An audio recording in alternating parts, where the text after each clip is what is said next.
When we speak about peace and living a good life, we often overlook one of the most sensitive and powerful areas of human experience, our relationships, and more specifically, our desires. The Buddha, in his wisdom, understood this deeply. He didn't shame human desire, he acknowledged it as part of life. But he also saw how desire, when left unchecked, could become a source of intense suffering. That's why the third precept is so important. Abstain from sexual misconduct. Now, this doesn't mean we must reject love, or intimacy, or the joy of connection. It means we must approach these parts of life with honor, clarity, and care, not confusion, deceit, or harm. Let me tell you about Arun, a 66-year-old man who had been married for nearly 40 years.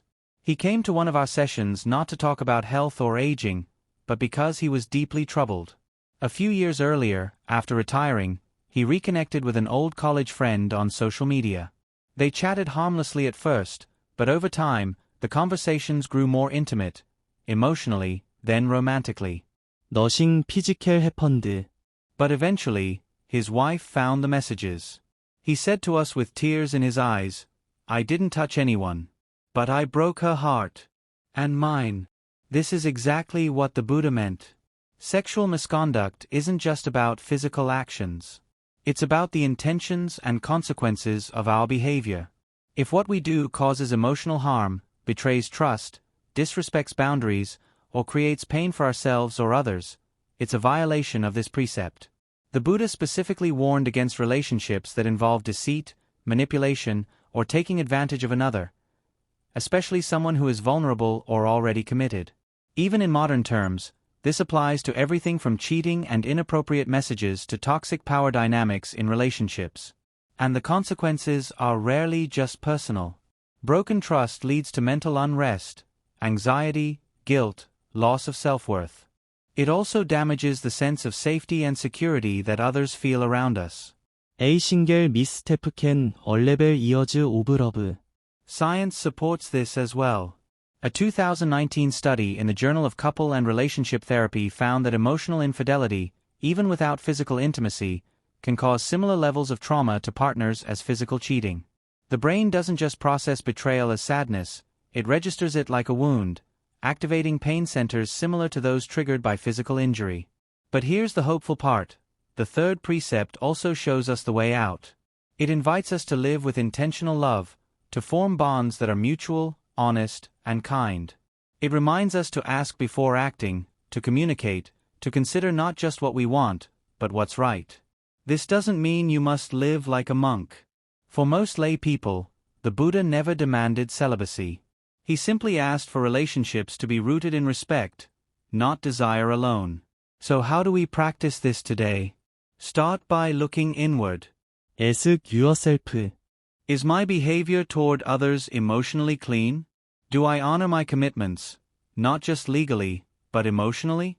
Am I being honest, or hiding behind harmless secrets?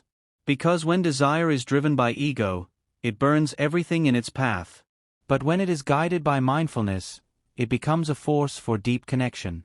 In today's world, desire is everywhere. It shows up in ads, in entertainment, in our social media feeds, often without warning. And for many, especially in later years when loneliness can quietly settle in, these constant reminders of intimacy and connection can stir deep emotional cravings. 더 보더 understood this. He didn't deny our human longing for love or physical closeness. What he warned against was misguided desire, the kind that clouds judgment, exploits others, or breaks trust. When we follow desire without clarity, we often mistake momentary pleasure for happiness. But what we receive is rarely peace, it's often regret. Let's return to Arun for a moment, the man who felt emotionally unfaithful to his wife through online messages. After his confession, he began a quiet transformation. He started attending weekly mindfulness sessions. He stopped all private communication with his old friend. Most importantly, he sat down with his wife, not once, but many times, and listened. Not defended, not justified. Just listened. He later said something beautiful. I thought I wanted attention. But what I really wanted was to be understood. And that needed honesty, not escape. This is the core of the third precept. It doesn't demand perfection, it demands presence. It asks us to step into our relationships with openness, maturity, and mindfulness. And what about those who are alone? Widowed, separated, or never married? For many seniors, the question is, where does love fit into my life now? Here, too, the Buddha's teachings are gentle and inclusive. He didn't discourage connection. He encouraged responsible connection. Relationships that are mutual, respectful, and without harm are seen as part of a healthy, ethical life. But the craving, the obsessive need for affection or validation, is what traps us. Take the example of Parvati, a 64-year-old woman who felt isolated after her husband's passing. She told me how she'd turned to romantic films and online chats for comfort. It wasn't about desire in the physical sense, it was about filling a void. But over time, she began to feel emptier.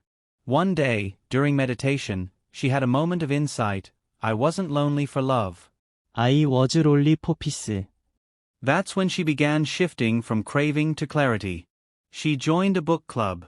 She practiced gratitude. And slowly, the ache inside her softened.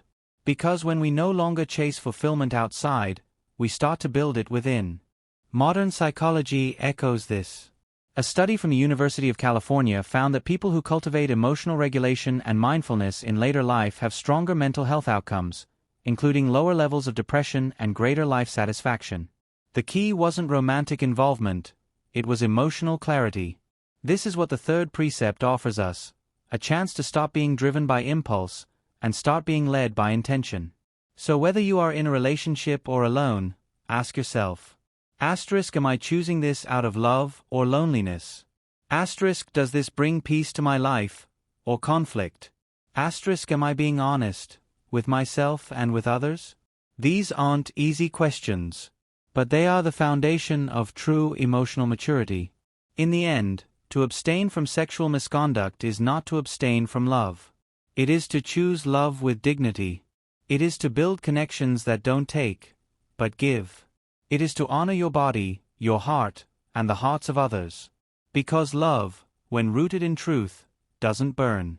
It heals. And when we live this way, guided by honesty, not impulse, we cultivate the kind of life the Buddha envisioned. Peaceful, grounded, and deeply human.